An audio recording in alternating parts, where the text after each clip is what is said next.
Hello दोस्तों, नमस्कार। कैसे हैं आप सभी? उम्मीद होगी आप सब स्वस्थ होंगे, मस्त होंगे। हम लोग फैक्टर प्लस क्लासेस के माध्यम से यूट्यूब पर फ्री ऑफ कॉस्ट में बिना पैसे के उत्तर प्रदेश पुलिस की जो वैकेंसी आई उसके लिए तैयारी कर रहे हैं। उस सीरीज में हम लोग हिंदी पढ़ रहे हैं। हिंदी में हम लोगों ने संज्ञा, सर्वनाम, विशेषण कवर कर लिया। अब हम आ गए हैं वाच्य पर। यहाँ से 2 सवाल हमसे पूछे जाते हैं। ठीक है, 2 सवाल यानी कि 4 प्रश्नों के हमसे 4 नंबरों के प्रश्न हमसे पूछे जाते हैं। छोटा सा टॉपिक है, आइए देख लेते हैं। और यहाँ से कंफर्म में सवाल आते हैं और हम लोग आज इसको कंफर्म भी कर लेंगे। ठीक, तो आइए शुरुआत करते हैं। वाच्य कहते किसे हैं? जैसे हम लोग कभी अंग्रेजी में जब टेंस पढ़ते थे, काल पढ़ते थे, वहां तो एक्टिव वॉइस, पैसिव वॉइस हम लोग पढ़ते थे। ठीक है, एक्टिव से पैसिव बदलना, पैसिव से एक्टिव हम बदलते थे। वही है, इसका वाच्य को जो है अंग्रेजी में वॉइस ही कहते हैं। उसी को जो है हिंदी में हमको पढ़ना है। आइए देखते हैं वाच्य किसे कहते हैं। वाच्य का अर्थ है रूप परिवर्तन। वाच्य का क्या अर्थ है? रूप परिवर्तन। इसमें क्या होता है कि क्रिया कभी कर्ता के अनुसार अपना रूप बदल लेती है, कभी कर्म के अनुसार, तो कभी भाव के अनुसार। कौन रूप बदल रहा है? क्रिया। क्रिया अपना रूप बदलती रहती है। किसके अनुसार? कर्ता के अनुसार, कर्म के अनुसार, भाव के अनुसार। ठीक, रूप परिवर्तन, इसी रूप परिवर्तन को क्या कहते हैं? वाच्य कहते हैं। इसके कितने भेद हैं? 3 भेद हैं। क्या, कौन कौन से? कर्तृवाच्य, कर्मवाच्य, भाववाच्य। आइए कर्तृवाच्य पर हम चलते हैं। कर्तृवाच्य किसे कहते हैं? जिस वाक्य की क्रिया कर्ता के अनुसार रूप बदलती है। जहां वहां कार्य होता है उसका रूप परिवर्तन होगा किसके अनुसार? कर्ता के अनुसार। जैसे कर्ता पुल्लिंग है तो यहाँ जो क्रिया होगी वह पुल्लिंग होगी। यदि कर्ता स्त्रीलिंग है तो क्रिया स्त्रीलिंग हो जाएगी। ठीक है, कर्ता के अनुसार अपना जो है रूप परिवर्तन करती रहती है। अर्थात क्रिया के लिंग वचन पर कर्ता का प्रभाव पड़ता है, जैसा कि मैंने आपको बताया। देखिए यहाँ कह रहा अर्जुन खेलता है। यहाँ अर्जुन क्या है? पुल्लिंग है, तो खेलना भी पुल्लिंग है। अब यहाँ देखिए, अब हमने कर्ता बदल दिया। अर्जुन से हमने क्या कर दिया? अंजू कर दिया। अंजू क्या हो गई? स्त्रीलिंग। तो यहाँ खेलना जो है क्रिया क्या है? वह भी हो गई स्त्रीलिंग, यह भी बदल गई। यानी कि जब कर्ता बदलेगा तो क्रिया भी ऑटोमेटिक बदल जाएगी। आगे है पत्र लिखा गया। ठीक, पत्र लिखा गया, सभा बुलाई गई, छात्र विद्वान बनाया गया, छात्रा विद्वान बनाई गई। राम के एक पुत्र है। जैसे अगर इस तरीके के वाक्य आते हैं, राम के एक पुत्र हैं, जहां संबंध दर्शाता है वहां क्या होता है? कर्ता होता है हमेशा। ठीक है, अब आते हैं हम कर्मवाच्य की तरफ।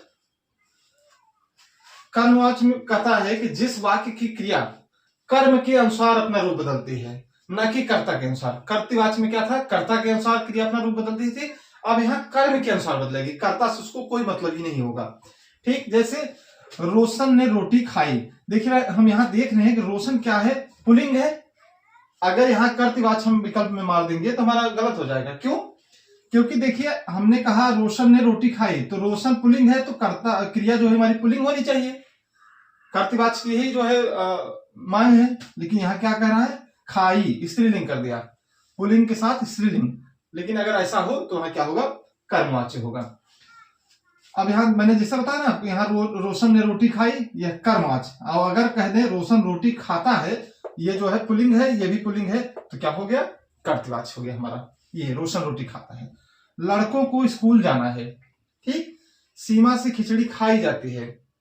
ठीक, इसकी पहचान के लिए एक मैंने आपको ट्रिक दिया है। इसकी पहचान के लिए ट्रिक है कि जहां संज्ञा आए, संज्ञा के बाद परसर्ग आ जाए। परसर्ग यानी ने, को, से, इस प्रकार से कुछ लगा हो। ठीक है, उसके बाद फिर संज्ञा आ जाए, तब उसके बाद क्रिया आए, तब क्या होता है? वहां कर्म होता है, कर्मवाच्य होता है। देखिए जैसे हम देख रहे हैं, एक संज्ञा यहाँ रोशन हो गया, एक संज्ञा यहाँ रोटी हो गई। देखिए संज्ञा आया, संज्ञा के बाद परसर्ग ने आया, ने के बाद फिर संज्ञा आ गया, फिर तब क्रिया आई हमारी। यानी संज्ञा के बाद ने आए, को आए, से आए, कोई भी परसर्ग आ जाए, उसके बाद फिर संज्ञा आए, तब जाकर के क्रिया आए, तब क्या होगा? हमारा कर्मवाच्य होगा। लड़कों को स्कूल जाना है। देखिए लड़के भी स्कूल जो है संज्ञा है, स्कूल भी संज्ञा है। संज्ञा हम पढ़ चुके थे, किसी व्यक्ति वस्तु स्थान के नाम को संज्ञा कहते हैं। ठीक, उसके बाद सीमा से खिचड़ी खाई जाती है। यहाँ देख रहे हैं से है, तो संज्ञा, सीमा संज्ञा है, संज्ञा के बाद से आ गया, फिर खिचड़ी आ गई। दोनों संज्ञाओं के बीच में एक परसर्ग आ गया। यानी जब 2 संज्ञा हो और बीच में कोई परसर्ग हो, तब वहां क्या होगा? कर्मवाच्य होगा। इसमें कुछ और नियम है, और देख लेते हैं हम। देखिए जहां सकर्मक क्रिया हो और कर्ता ज्ञात न हो, क्या हो? कर्ता ज्ञात नहीं है। जैसे पत्र भेजा है।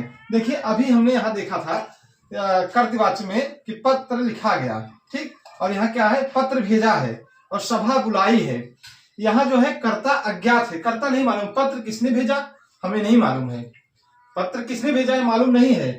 अगर यहाँ जो हमने देखा पत्र लिखा गया, यहाँ ये पता चल रहा है कि किसी न किसी के द्वारा तो लिखा गया है, चाहे राम के द्वारा, श्याम के द्वारा, मोहन के द्वारा, यानी मुझे पता है कि पत्र लिखा गया है। लेकिन यहाँ क्या है, पत्र लिखा गया, पत्र भेजा गया, पत्र भेजा है, पत्र भेजा है, यहाँ हमें मालूम नहीं चल रहा है किसने भेजा है।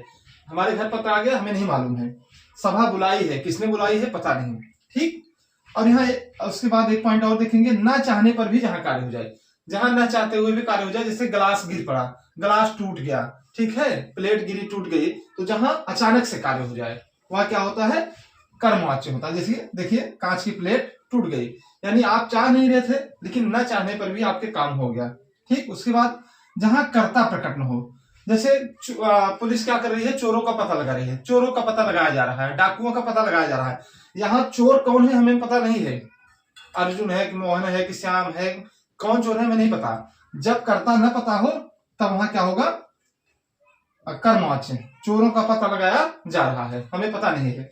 आइए आइए थोड़ा सा और देख लेते हैं, जहां सूचना हो या विज्ञापन हो, जैसे पेपर में निकलता है कभी कभी सूचनाएं आती है ना, जो कोई नोटिस बोर्ड से आता है या कोई सूचना छपती है कि कोई टेंडर निकल रहा है, कुछ भी हो, वहां अगर कर्ता ज्ञात हो गया तब तो कर्तवाच्य, लेकिन अगर कर्ता नहीं ज्ञात है तब क्या होगा, कर्मवाच्य। जैसे डाकू कल पेश किया जाएगा, डाकू कल कोर्ट में पेश किया जाएगा, कौन डाकू है, मंगल डाकू है कि नरसिंह डाकू है, कौन डाकू है पता नहीं है, इसलिए कर्मवाच्य हो गया। अगला है, जिस वाक्य में असमर्थता व्यक्त की जाए, यानी मुझसे चला नहीं जाता, मुझसे खाया नहीं जाता, उससे दौड़ा नहीं जाता, मैं यह कार्य असमर्थ हूं करने में, जहां असमर्थता आ गई वहां हमारा क्या हो गया, कर्मवाच्य। अब आते हैं हम भाववाच्य की तरफ, अंतिम हमारा जो भाववाच्य है, जिस वाक्य में क्रिया पर कर्ता या कर्म का कोई प्रभाव न पड़े, क्रिया की जो है कर्ता का लिंग कुछ भी हो, कर्म का लिंग कुछ भी हो, लेकिन उससे कोई मतलब नहीं है। इसका जो होता है, भाववाच्य की क्रिया सदैव क्या होती है, एक पहचानने का तरीका है कि भाववाच्य की क्रिया सदैव एक वचन होगी और पुल्लिंग होगी, स्त्रीलिंग नहीं होती है, स्त्रीलिंग इसकी जो है क्रिया नहीं होती। जैसे ये जाता है, यहाँ हमेशा देख रहे हैं हम ना, पुल्लिंग ही आ रहा है, स्त्रीलिंग इसका जो है नहीं होगा, और हमेशा क्या होगा, एक वचन होगा। इसके पहचानने का यही तरीका है। देखिए जैसे उदाहरण में देख रहे हैं, राम से देखा नहीं जाता, यहाँ क्या है, यहाँ भी देखिए असमर्थता व्यक्त की जा रही है। अच्छा देखिए, राम से देखा नहीं जाता, और यहाँ देखिए अब उससे खाया नहीं जाता, यहाँ इन दोनों में क्या अंतर है, इसको कैसे हम मान ले कि ये भाववाच्य है, इसको कैसे मान ले हम कर्मवाच्य है। यहाँ देख रहे हैं हम कर्ता नहीं है, कर्मवाच्य में कर्ता नहीं पता चल रहा है, अब नहीं चला, अब खाया नहीं जाता, किससे नहीं खाया जाता पता नहीं, अब चला नहीं जाता पता नहीं किससे नहीं चला जाता, लेकिन यहाँ बता दिया, कर्ता दे दिया, राम से देखा नहीं जाता, किससे देखा नहीं जाता बता दिया कि राम से, घोड़े से दौड़ा नहीं जाता बता दिया, किससे दौड़ा नहीं जाता, घोड़े से। अगर यही घोड़ा नहीं होता, यहाँ सिर्फ लिखा होता दौड़ा नहीं जाता, अब उससे दौड़ा नहीं जाता, अब उससे चला नहीं जाता, वह कर्मवाच्य हो जाता, लेकिन यहाँ कर्ता आ गया तो क्या हो गया, कर्तवाच्य। देखिए जैसे हमने कहा कि इसके जो है कर्ता से इसका जो है क्रिया नहीं बदलती है। देखिए यहाँ कहा घोड़े से दौड़ा नहीं जाता, जाना क्या है, ये पुल्लिंग है, और यहाँ घोड़ी से दौड़ा नहीं जाता। देखिए अगर जब कर्तवाच्य होता तो ये जाता है, घोड़ा यहाँ पुल्लिंग था तो ये जाता था, ठीक है, लेकिन अगर यहाँ घोड़ी है यहाँ जाती हो जाता तब कर्तवाच्य में, ऐसा नहीं होगा यहाँ भाववाच्य में, यहाँ जो है हमेशा ये पुल्लिंग ही होगा, स्त्रीलिंग नहीं होगा, ठीक। आगे जैसे एक उदाहरण है, राधिका से गाते नहीं बनता है, यहाँ जो है एक चीज और नोट करने लायक है। देखिए हमने बताया था कि परसर्ग यानी से आ जाए, ने आ जाए, को आए तो कर्मवाच्य होगा, तो हम तो अगर इस ट्रिक को पकड़ के रखेंगे तब यहाँ गलती हो जाएगी। वहां मैंने एक चीज आपको और बताई थी कि दो संज्ञाएं आएंगी, जैसे एक बार ये संज्ञा आएगी, फिर देखना संज्ञा हो जाए, तब बीच में से आ जाए, तब जो है क्या होगा हमारा ये कर्मवाच्य। लेकिन देखना तो जो है क्या है, संज्ञा है नहीं हमारी, इसलिए संज्ञा हो गया, संज्ञा के बाद परसर्ग, फिर जो है अन्य क्रिया आ गई, ठीक है। अगर जब दो संज्ञाओं के बीच में परसर्ग आएगा तब वहां कर्मवाच्य, और जब एक संज्ञा के बाद परसर्ग आए तब वहां भाववाच्य, ठीक है।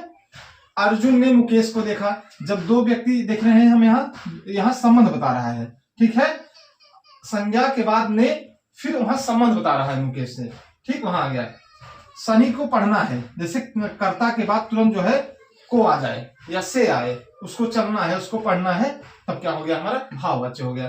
राजेश ने खाया, क्या हुआ भाववाच्य। अब कभी कभी हमसे सवाल पूछता है, कोई कर्तवाच्य का उदाहरण हमको दे देगा, कहेगा इसको भाववाच्य में बदलिए। अगर भाववाच्य दे दिया तो कहेगा कर्मवाच्य में बदलिए, कर्मवाच्य दे दिया तो कहेगा कर्तवाच्य में बदलिए। तो वाच्य परिवर्तन कैसे होता है हम देख लेते हैं। अगर हमें ये तीनों फंडामेंटल बेसिक्स याद है तो हम आराम से बदल सकते हैं। जैसे मान लीजिए हमको दे दिया उदाहरण में कर्ता, कर्तवाच्य पप्पू रोटी खाता है, क्या पप्पू रोटी खाता है। अब कह दिया कि भाववाच्य में इसको बदलिए, तो हम भाववाच्य में कैसे बदलेंगे। हम जानते हैं कि के द्वारा अगर हम लगा दें, के द्वारा लगा देंगे तो यह भाववाच्य में बदल जाएगा। पप्पू रोटी खाता है, अगर हम लिख दें पप्पू के द्वारा रोटी खाई गई या पप्पू के द्वारा रोटी खाया गया, तो यह भाववाच्य हो गया। और यहाँ ने लगा दे पप्पू ने रोटी खाई, तो यह क्या हो गया कर्मवाच्य हो गया।